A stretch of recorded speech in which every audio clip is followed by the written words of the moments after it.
Vamos lá, galera, vamos continuar metendo bronca nesse assunto aqui, tá? Agora a gente vai migrar para análise microscópica, é onde, bom, a ideia fica um pouquinho diferente, como vocês podem perceber aqui, tá bom? Então, por hora, eu vou apenas ler esses postulados aqui, onde um deles vai ser de extrema importância para eu determinar a pressão de um gás, tá bom? O primeiro postulado aí de uma teoria cinética dos gases, né, é que as moléculas vão obedecer à nossa mecânica newtoniana, ou seja, as leis de Newton vão ser válidas para a observação molecular, tá? Outra, a interação entre moléculas somente ocorre durante a colisão entre elas.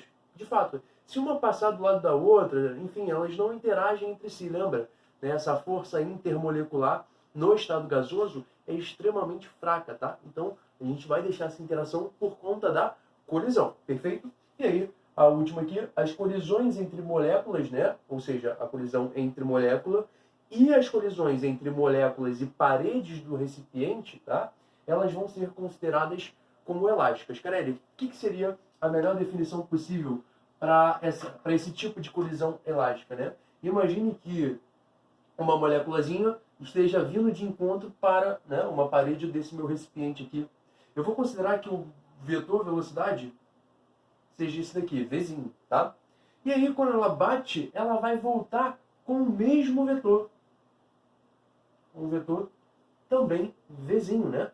Ou seja, com a mesma direção aqui no caso, só que sentido contrário. Se eu chego a uma parede do recipiente com 10 metros por segundo, eu vou ter que voltar também com um módulo de velocidade igual a 10 metros por segundo. Né? Essa é uma das principais considerações de uma colisão elástica. Agora vem aqui comigo porque a gente vai analisar a pressão de um gás, tá bom? Para a gente analisar a pressão de um gás, eu preciso que você esteja bem lembrado aqui, ó, do impulso de uma força, tá?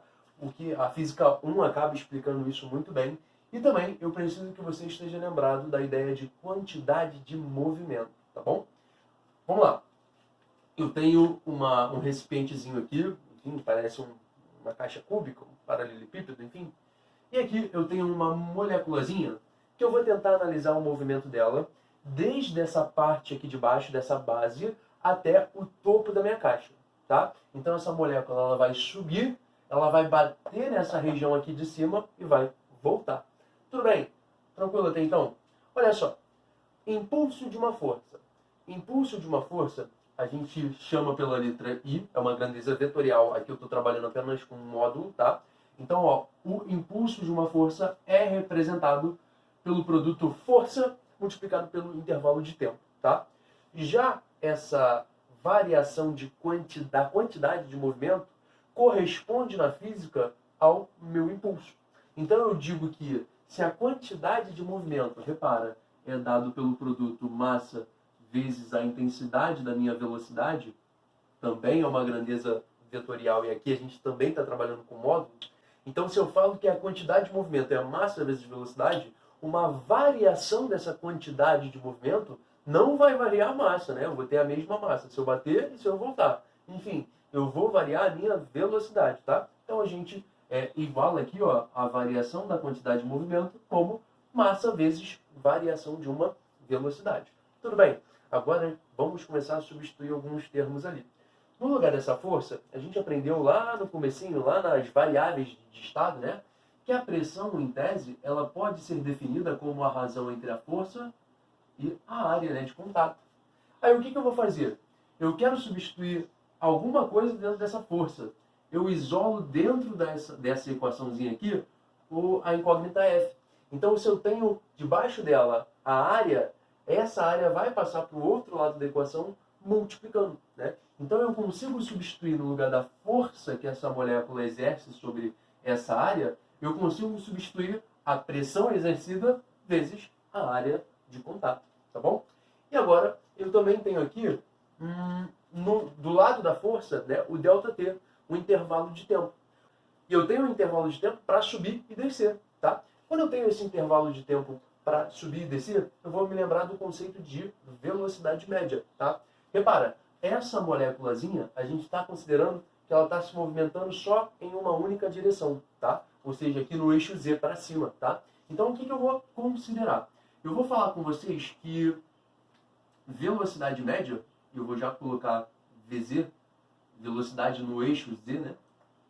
A velocidade nesse eixo Z, sendo constante, ela vai ter que ser igual a um deslocamento, a um ΔS, perfeito? Então, aqui a gente bota um ΔS. Isso tudo em função de um tempo. Só que aqui está aparecendo ΔT. Quer dizer que dentro dessa equação eu vou precisar isolar essa incógnita, tá? Então, quando eu isolo ela, troco de posição com VZ, eu vou ter, então, que o intervalo de tempo, né? A gente pode até escrever aqui, dessa maneira, né? Trocamos de posição. E quem é o ΔS? Vai ser o deslocamento total para eu subir e depois descer, tá? Para eu subir e descer, eu faço x mais x. Ou seja, aqui eu posso substituir 2x dividido pela velocidade no eixo Z. Tranquilo? Do outro lado da equação, eu vou ter aqui massa vezes a variação da velocidade. Tem que ter muito cuidado, porque eu venho com uma velocidade v e eu desço com uma velocidade menos v. Quando eu faço essa variação de velocidade, fica a velocidade final menos a velocidade inicial. Ou seja, vai me dar um menos 2v. Só que como você trabalha com o módulo dos dois lados da equação, né, você pode colocar direto aqui você pode colocar direto 2vz, tá certo? De um lado da equação tem um 2, do outro lado da equação também tem um 2. Posso fazer uma simplificação aqui, ó, imediata, tá certo? Sumo com esses dois aí. E aí eu vou organizar os termos, perfeito? Esse VZ que está do lado esquerdo dividindo, eu já joguei para o lado direito, vai multiplicar com outro VZ e vai me resultar em um VZ ao quadrado, tá? Do lado esquerdo da equação, eu organizei os termos aqui, vou ter a pressão exercida pelo gás, isso multiplicado por área de contato vezes a aresta x. E aí eu te chamo muita atenção em relação a essa grandeza aqui, ó. Esse Azão vezes x, repara, área da base vezes altura é o próprio volume do recipiente, né? Então, no lugar desse camarada aqui, eu já substituo pelo volume, tá certo? E lá do outro lado ficou mantida a minha estrutura. Bom, a pressão, então, se eu isolar esse Pzinho, o V passa para o outro lado da equação dividindo. E aí eu preciso que você se lembre do seguinte, né? O conceito de massa específica nada mais é do que a massa do corpo sobre o volume, tá? Então, quando eu trouxe esse V dividindo, massa por volume me dá a massa específica. Então, a pressão de um gás, toma cuidado, vai ser a massa específica no lugar dessa divisão, e eu tenho VZ ao quadrado. Gente, aqui eu fiz uma situação muito hipotética, onde uma moléculazinha do gás só se movimenta, apenas numa única direção. Só que você tem que ter noção que essa moléculazinha de gás, né, que as moléculas ali daquele recipiente, vão ter velocidade nos três eixos, né, tanto no eixo X, quanto no eixo Y, quanto no eixo Z. E aí, eu vou dizer o seguinte, existe uma velocidade resultante entre essas três velocidades, tá? E essa velocidade resultante pode ser expressa através, né, de você elevar todo mundo ao quadrado. É uma espécie de uma média, tá? E aí, enfim, a gente considera que para o movimento caótico dessas moléculas de gás, as velocidades nos eixos sejam iguais, sejam as mesmas, tá? Então é como se no lugar de Vx ao quadrado eu substituísse por Vz ao quadrado, e no lugar de Vy ao quadrado eu substituísse também por Vz ao quadrado. Então vai ficar V ao quadrado é igual a 3Vz elevado ao quadrado.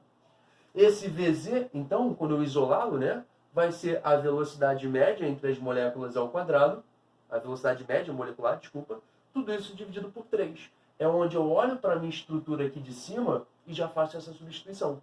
Então, a pressão de um gás tem que ser igual à massa específica dele, tá bom? Multiplicada pelo quadrado da velocidade resultante dos três eixos, tudo isso dividido por 3, tá bom? Essa estrutura aqui é importante?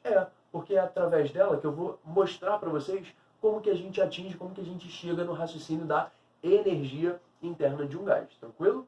Então, a fim de nós deixarmos esse segundo vídeo um pouco mais dinâmico do que o primeiro, né, eu vou falar agora com vocês sobre a energia interna de um gás, um termo importantíssimo para a gente, tá?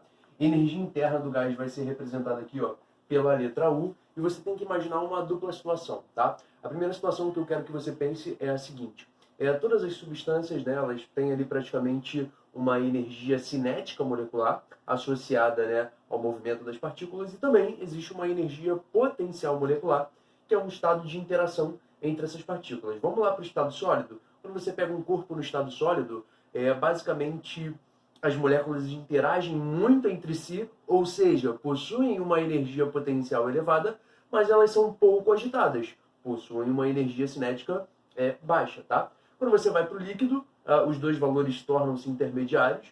Quando você já entra no estado gasoso, né, em questão, as moléculas são muito livres entre si, elas estão bastante agitadas, então elas vão ter uma energia cinética elevada, mas a energia potencial, a energia da interação molecular, é praticamente nula, né? Então a gente diz que a energia interna de um gás vai ser sintetizada apenas, né, em relação à energia cinética do mesmo, tá? Então olha o que eu vou fazer. Se a energia interna, letra U, corresponde à energia cinética, e energia cinética é mv² sobre 2, eu vou primeiramente me lembrar da fórmula que a gente acabou de trabalhar, que é a estrutura da pressão, tá? Pressão é a massa específica vezes o quadrado da velocidade média, né, dessas partículas, tudo isso sobre 3. O que eu faço aqui? Na estrutura da energia cinética, eu vejo massa vezes quadrado da velocidade. Então eu vou tentar identificar nessa estrutura aqui como que apareceria a massa e o quadrado da velocidade. Então aqui está. Essa minha estrutura, né, quando eu vim abrindo aqui, ó, massa específica, como massa sobre volume, e decidi isolar de um lado da equação mv², eu pego esse volume, eu pego esse 3 e passo multiplicando lá para o lado da pressão, né? Então massa vezes quadrado da velocidade é 3 vezes a pressão vezes o volume. Então o que a gente vai fazer? Nós vamos pegar essa estrutura aqui e vamos substituir nessa estrutura aqui de cima, tá? Então a minha energia interna desse gás, o meu U, vai ser igual a quem? No lugar de mv², eu só não esqueço porque eu tenho um número dividido por 2, tá? E agora sim eu faço a minha substituição, ó. 3 vezes pressão, também, vezes o meu volume, tá certo? Agora repara, quem é pressão vezes volume? Sugere-se, né, a equação de Clapeyron. Então a minha energia interna vai ser 3 dividido por 2, 3 meios. E no lugar do PV, eu já substituo por Nzinho, número de mols, constante universal dos gases e a temperatura absoluta desse gás. Então eu cheguei aqui para vocês numa primeira estrutura de energia interna de um gás, que a gente vai dar o nome para esse camarada aqui. Tranquilo? Então algo que eu gostaria de esclarecer com você é que essa estrutura aqui da energia interna, né, como 3 meios de nRT, ela é especificada, ela é utilizada apenas quando o meu gás for monoatômico, tá certo? E agora, quando eu tiver, né, caso eu tenha aí um gás diatômico, eu vou ter que utilizar a estrutura 5 meios de nRT. Tudo isso são razões específicas, tudo isso em relação à liberdade de movimento que um gás diatômico tem em relação a um gás monoatômico. Então agora chegou a hora da gente calcular a velocidade média por molécula, tá, desse gás. O que eu vou fazer é pegar novamente a minha estrutura da energia cinética, mv² sobre 2, e como eu disse para vocês que a energia cinética, né, do gás vai ser basicamente a minha energia interna, aqui eu já conheço essa estrutura da energia interna, faço uma igualdade direta, né? Ou seja, mv² sobre 2 tem que ser igual a 3 meios de nRT. Então, gente, vamos com calma. Primeiramente, aqui eu estou observando que eu trabalhei com 3 meios, né? E trabalhar com 3 meios quer dizer que trata-se de um gás monoatômico. Beleza? De resto, o que vocês podem perceber?